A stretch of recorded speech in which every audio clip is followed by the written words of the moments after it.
Mazhab Syafi'i adalah salah satu dari 4 mazhab fikih dalam Islam yang memiliki pengaruh besar, terutama di kawasan Asia Tenggara. Mazhab ini menjadi dominan di negara-negara seperti Indonesia, Malaysia, Brunei, Singapura, Thailand bagian selatan, dan Filipina bagian selatan.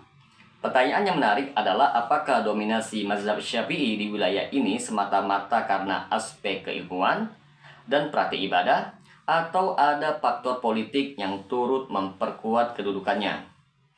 Untuk menjawab pertanyaan ini, kita perlu meninjau aspek sejarah, sosial, dan politik yang berperan dalam penyebaran mazhab Syafi'i di Asia Tenggara.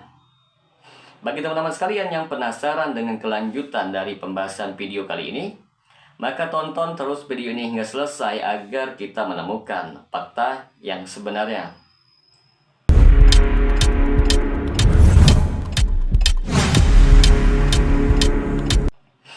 Assalamualaikum warahmatullahi wabarakatuh. Jumpa lagi dengan saya Rio Mulyadi di channel Manhaj Dakwah.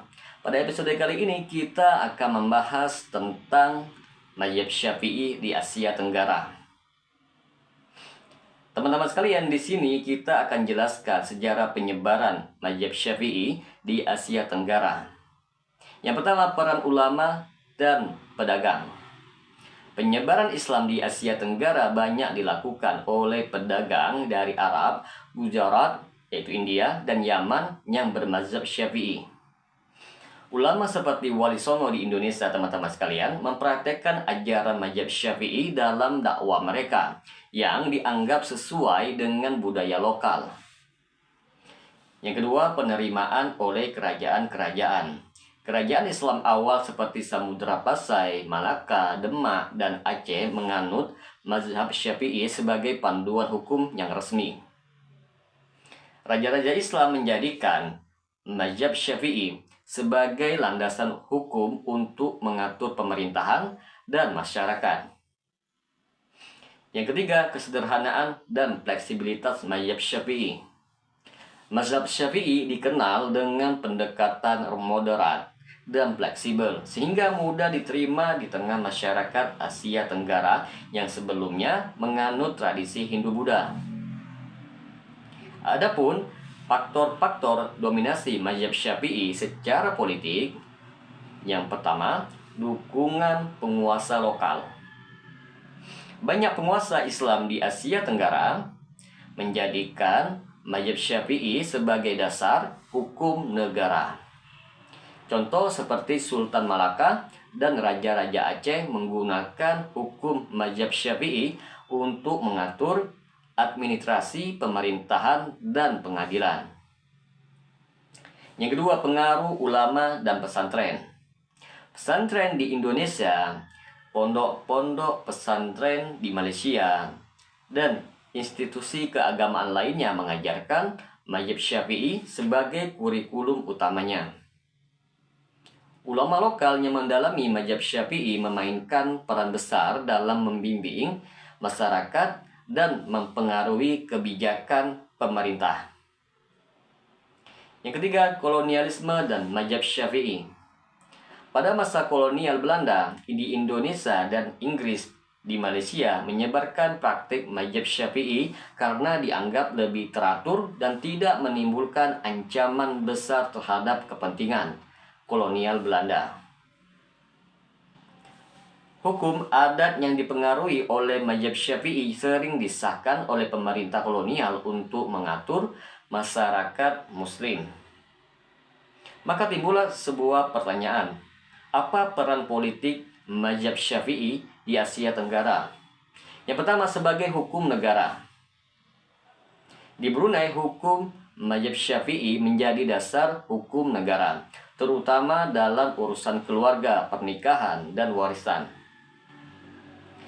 Di Malaysia sendiri, hukum Islam berlandaskan mazhab Syafi'i berlaku di pengadilan syariah di setiap negara bagian. Yang kedua, legitimasi kekuasaan. Para penguasa Islam sering menggunakan mazhab Syafi'i untuk melegitimasi kekuasaan mereka. Dengan mengadopsi mazhab Syafi'i, mereka dianggap sebagai pemimpin yang sesuai dengan ajaran Islam. Yang ketiga, integrasi budaya dan politik.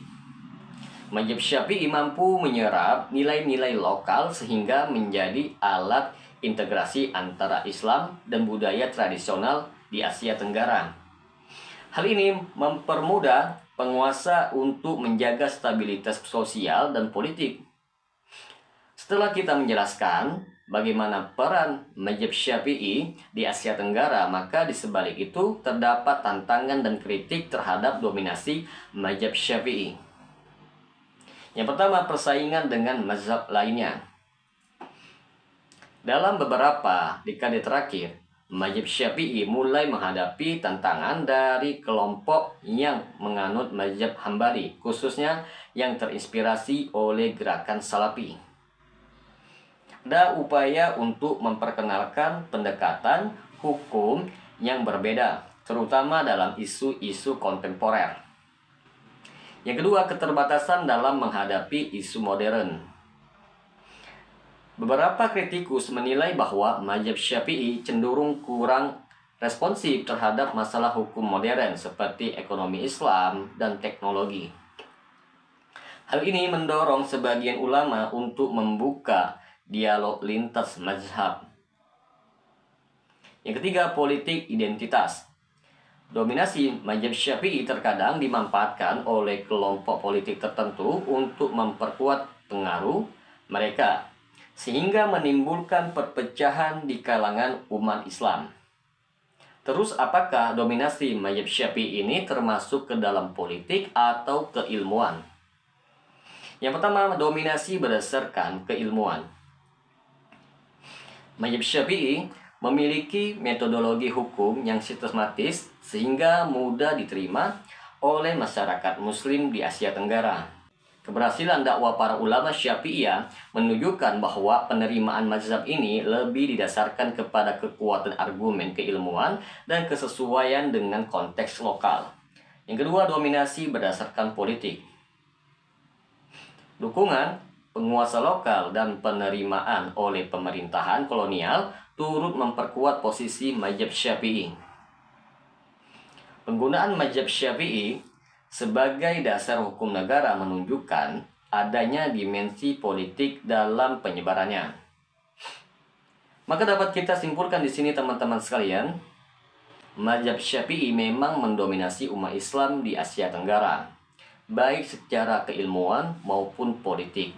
Namun dominasi ini tidak sepenuhnya didasarkan kepada strategi politik semata, melainkan juga karena fleksibilitas, moderasi, dan kesesuaiannya dengan tradisi lokal. Dalam konteks politik, mazhab Syafi'i menjadi alat legitimasi bagi penguasa untuk menjaga stabilitas dan kohesi sosial. Namun dominasi ini harus diimbangi dengan keterbukaan terhadap dialog lintas mazhab agar umat Islam di Asia Tenggara tetap mampu menghadapi tantangan modern tanpa kehilangan identitas keagamaannya. Semoga dengan sedikit penjelasan ini dapat memberikan manfaat bagi teman-teman sekalian.